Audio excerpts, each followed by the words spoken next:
Nangyari ito when I was in grade 1. Malapit na matapos ang school year noon at halos magbabakasyon na, kaya madalas nakakasama ako sa office ng mama ko. Isinasama niya ako para may nakakausap din siya na iba, lalo pagka may shifting duty sila na natapat sa Saturday, kung saan isa o dalawa lang sila na magta-time in. Medyo creepy kasi yung na-rent nilang lumang bahay para gawing pansamantalang office, since yung ORIG office nila na part ng municipal hall ay naapektuhan ng sunog. Court employee pala ang mama ko, kaya madalas Monday-Friday lang ang office HRs nila, may times lang talaga na may Saturday pagka may sched duty of the day. Itong pangyayaring ito ay hindi nangyari ng Sabado dahil maraming tao noon sa opisina nila. Minsan sinasama din ng ibang office mates ni mama yung mga anak nila na halos kaedad ko, kaya may nakakalaro ako pag andyan sila. Nagkataon lang na itong araw na to ay ni isa wala akong makalaro. Ako pa naman yung tipo ng bata na hindi mapirmi sa isang gilid. Makulit at bibukid ako noon, kaya kahit wala akong kalaro hindi ako malungkot dahil may baon naman akong bike at iba pang libangan tulad ng break game. Sa mga oras na yon, may nakita akong bola ng volleyball. Since bored nga ako ay nagawa kong pakialaman yung bola at pinaglaruan ko kahit ako lang mag-isa. Habang tumatagal ako sa pagdribble ng bola, sinaway ako ng isa sa office mate ni mama.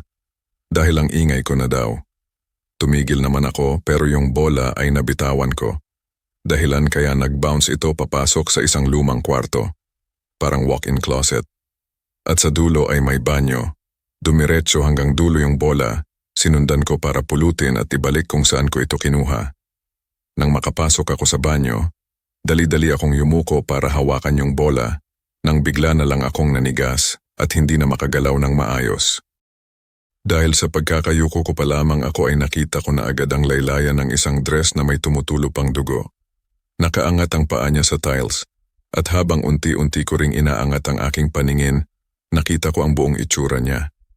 Isang babaeng mahaba ang buhok at punong-puno ng dugo, ang dress niyang parang pangkasal ay napuno ng kulay pula. Hindi ako maaring magkamali sa kulay na nakikita ko dahil halos punong-puno ng dugo ang buong katawan niya. Kung kaya't maging ang dress na suot niya ay naging pula na rin. Ilang segundo din akong natulala pero nang maisip kong hindi iyon natural na tao, tumakbo agad ako palabas ng banyo at dali-daling pumunta sa mama ko.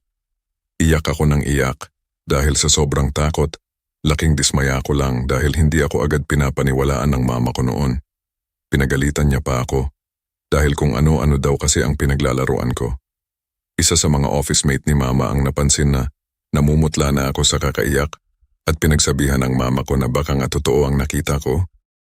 Malungkot ako dahil hindi sa akin naniwala si mama. Tinawagan niya bigla yung tito ko para ihatid na ako pauwi sa bahay upang makapagpahinga pero pag uwi namin ng tito ko, masama na agad ang pakiramdam ko. Nilagnat ako pagkatapos ng kaganapaan na iyon.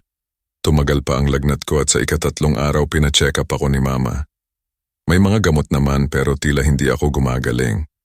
Nasabi ng lola ko na hindi ko daw suot yung medalyon. Pangontra ko, nung araw na isama ako ni mama sa office, kaya baka nabati daw ako ng hindi nakikitang tao. Doon nila naisipan na ipasoob ako at ayun nga, nakita sa tawas na sa may parteng banyo ako nabati. Naniwala na ang mama ko sa akin dahil totoo nga namang sa banyo ko nakita ang red lady na tinutukoy ko. Mas lalong naniwala sa akin ang mama ko dahil pakalipas ng ilang araw, ay isa sa mga kaopisina niya ang nagkwento na may nakita din siyang kakaibang nilalang sa lumang bahay na ginawa nilang pansamantalang opisina. Ang nagpakita naman ay isang matandang kuba. Nalabas-pasok sa pintuan. Bigla na lang daw itong nawawala kapag nakakapasok na ito sa kwarto. Mula noong nakita ko ang red lady, hindi na tumigil ang pagka-active ng third eye ko. 20 years na din ang nakalipas, sabi nila gifted daw ako dahil sa mga nakikita ko.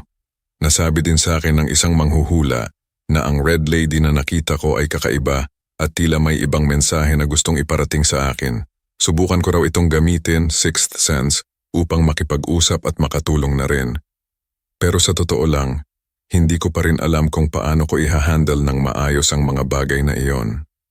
Ganoon din kaya ang nararamdaman ng ibang gifted, kuno, nakagaya ko.